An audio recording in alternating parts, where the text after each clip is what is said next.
बालाघाट में 36 लाख के मोबाइल और ज्वेलर्स चोरी का मास्टरमाइंड विपुल महाराज यूपी के प्रयागराज से हुआ गिरफ्तार।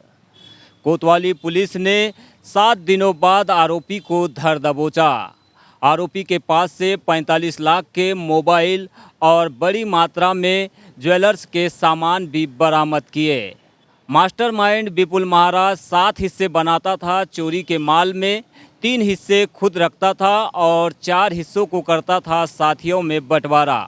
आइए समझते हैं आज के क्राइम रिपोर्ट में विपुल महाराज की पूरी कहानी। बालाघाट पुलिस के हत्थे चढ़ा चोरी का मास्टरमाइंड विपुल मूलतः यूपी का रहने वाला है। विपुल के पिता एमपी के मंडला जिले के फॉरेस्ट डिपार्टमेंट में डिप्टी रेंजर थे, जो रिटायरमेंट के बाद अपने होम टाउन यूपी के कोसंबी लौट गए। लेकिन विपुल अपनी प्रेमिका के चक्कर में नैनपुर मंडला में ही रह गया, जहां वह अपनी ख्वाहिशें पूरी करने के लिए यूट्यूब और टेक्नोलॉजी के जरिए चोरी की नई नई तरकीबें सीखने लगा।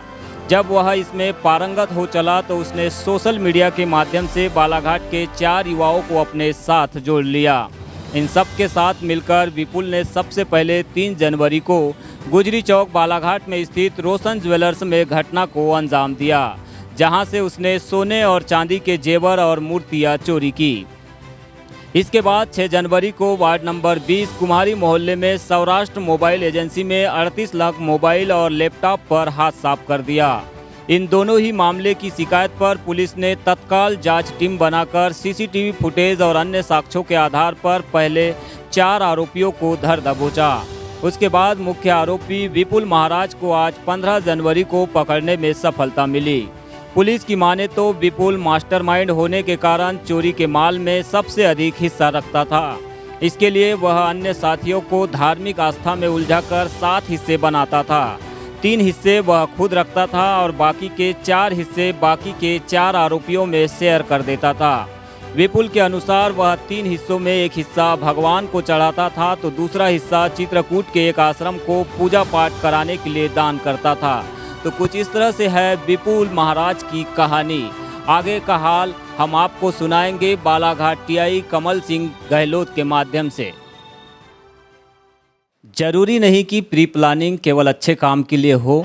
कई लोग ऐसे भी हैं जो प्री प्लानिंग बुरे काम के लिए यानी कि क्राइम करने के लिए भी करते हैं। ऐसा ही एक मास्टरमाइंड क्राइम से रिलेटेड एक बड़े खुलासे के बाद सामने आया है, जो कि रहने वाला मूलतः यूपी का है, लेकिन एमपी में पिछले कई सालों से रहकर वह बालाघाट के स्थानीय युवकों के साथ मिलकर बड़ी चोरियों की घटना को अंजाम दे रहा था। ऐसे ही मास्टरमाइंड को पकड़ने में कोतवाली पुलिस को बड़ी सफलता मिली है। हमारे साथ बालाघाट टीआई मौजूद है, समझते हैं इनसे कि आखिरकार यह जो चोरी का मुख्य आरोपी है विपुल द्विवेदी, आखिरकार किस तरह के आइडियाज़ और किस तरह की प्री प्लानिंग करता था चोरियों के लिए। सर बताएंगे क्या इसकी स्ट्रेटजी होती थी जिस तरह से ये काम करता था, चोरी की घटनाओं को अंजाम देता था? देखिए, ये विपुल महाराज उर्फ विपुल द्विवेदी, पिता का नाम इनके बाबूलाल द्विवेदी है। इनकी उम्र करीब 24 साल है। चूँकि ये मूल रूप से तो यूपी के रहने वाले हैं और पिछले कुछ सालों से वो उनके पिताजी का ट्रांसफ़र होने रिटायरमेंट होने के बाद भी वो यहाँ रह रहा था।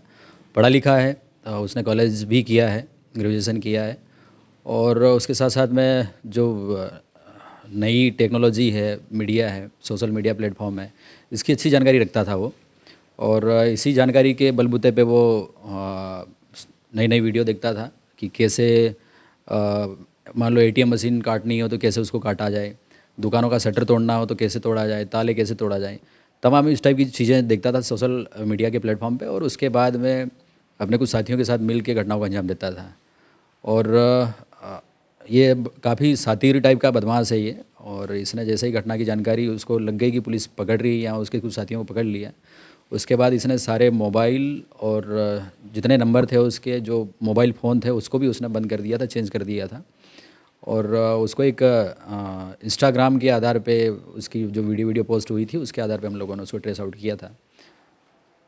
अभी पुलिस की हिरासत में जब से आया है तब से कितना मशरू का बरामद हुआ है इनके द्वारा जो चोरियों की घटना को अंजाम दिया गया था, और आगे इसकी क्या प्लानिंग रही होगी? कुछ आइडियाज़ तो आपको भी मिले होंगे चूँकि आपके द्वारा इन्वेस्टिगेट किया गया होगा। देखिए, हमारी पूरी टीम लगी हुई थी इसमें इन्वेस्टिगेशन में। हमारे 2 इंस्पेक्टर लगे थे, अमित सारस्वत और अमित गौतम। दोनों ने काफ़ी मेहनत की और काफ़ी तह तक उसके गए। चूँकि उसके जो कुछ पूरे मोबाइल हमने चेक किए हैं और उसमें ये मिला है कि आगे और बड़ी घटनाएं, जो मैंने बताया था कि एटीएम को गैस कटर से काट के पैसे निकालने की भी प्लानिंग थी उसकी। और अगर ये पकड़ा नहीं जाता तो निस्संदेह बड़ी घटनाएं घटित करता। और इसमें अभी फ़िलहाल हमारे पास में कुछ जो घटनाएं हुई थी, बड़ी घटनाएं दोनों हुई थी। एक में 38 मोबाइल जो करीब 7 लाख 8 लाख के आसपास के थे, और बाकी 2 ज्वेलरी की दुकान थी, एक गर्रा में थी और एक शहर में बालाघाट में। वहाँ भी जो चोरी हुई थी तो उसमें पूरा माल, जितना माल चोरी हुआ था पूरा माल बरामद हो चुका है। अच्छा, लोकल के जो 4 आरोपी पहले गिरफ्तार हुए थे, उनका कनेक्शन विपुल के साथ कैसा रहा? कैसे कनेक्टिविटी में आया जिसके बाद इसने इन घटनाओं को सिलसिलेवार उसने अंजाम दिया? एक्चुअली इसमें एक आरोपी है जो यहाँ बरौली थाना क्षेत्र का है। उसमें उसको कुछ पारिवारिक रूप से कुछ आयुष राणा है, आयुष राणा पिता राजेंद्र राणा, आगरवाड़ा थाना बरवेली का है वो। उसके घर में कुछ परेशानी चल रही थी। चूँकि ये आरोपी है विपुल महाराज है, तो विपुल महाराज से उन्होंने संपर्क किया। तो विपुल महाराज से उसी दौरान इसकी दोस्ती हुई, उसने कुछ पूजा पाठ करवाई। तो उनको विश्वास दिलाया कि पूजा पाठ से ही तुम्हें फ़ायदा हुआ। घर में कुछ, घर की छत वत डल नहीं रही थी, घर की छत डल गई, उस कारण उसको विश्वास में ले लिया। और उसके बाद फिर ये जो आयुष है, लोकल के जो आरोपी हैं, वो इनका और विपुल का दोनों का आपस में मिलना जुलना, आना जाना एक दूसरे के घर, ये चालू हो गया। और इसी दौरान इसने, विपुल ने इन्हीं लड़कों को बोला कि यार तुम ऐसी जगह देखो जहाँ आसानी से अपन चोरी कर सकते हैं, कुछ पैसा इकट्ठा कर सकते हैं उस बहाने। और वो इनको रेकी करवाता था। और रेकी करवाने के बाद में एक भगवान का डर भी दिखाता था कि यार तुम अगर बात लीक करोगे या अगर सही काम नहीं करोगे, सही इन्फॉर्मेशन नहीं दोगे तो तुम्हारे काम रुक जाएंगे। और एक विशेष पूजा करवाने का वो झूठ बोलता था कि मैंने एक आश्रम में विशेष पूजा करवाई है और वो पूजा सफल हो गई है, तो अपनी जो जिस घटना को अंजाम देंगे वो भी सफल होगी। और उस आधार पे वो काफ़ी 3 हिस्से अलग से लेता था। जो भी मसूर का चोरी करता था उसमें एक अपना आश्रम के नाम पे, और एक जिससे पूजा पाठ करवाते थे उसके नाम पे, और एक खुद का। इस प्रकार से 3-3 हिस्से वो अपने पास रखता था। और मतलब डराता था भगवान के नाम पे कि नहीं, अगर तुम कुछ अगर करोगे तो तुम्हें भगवान नुकसान करेगा। तो विपुल महाराज की कहानी केवल यही है कि यह टेक्नोलॉजी का अच्छा जानकार था। सोशल मीडिया प्लेटफार्मों के माध्यम से ये चोरी की नई तरकीबों को समझता था। उसके बाद में यह अपने कुछ साथियों को ढूंढकर उनके माध्यम से आस्था और धार्मिक आस्था के नाम पर उनको बरगलाकर उनके साथ मिलकर चोरियों की बड़ी घटना को अंजाम देता था। अब विपुल महाराज जेल की सलाखों में पहुंच चुका है। चोरी करने का यही अंजाम होता है। पुलिस ने यही संकेत दिया है कि चाहे आप जितना भी टेक्नोलॉजी का ज्ञान हासिल कर ले या फिर सोशल मीडिया का यूज़ करें, लेकिन अगर आप क्राइम करते हैं, गलत काम करते हैं, तो एक न एक दिन आप सलाखों के पीछे ज़रूर जाएंगे।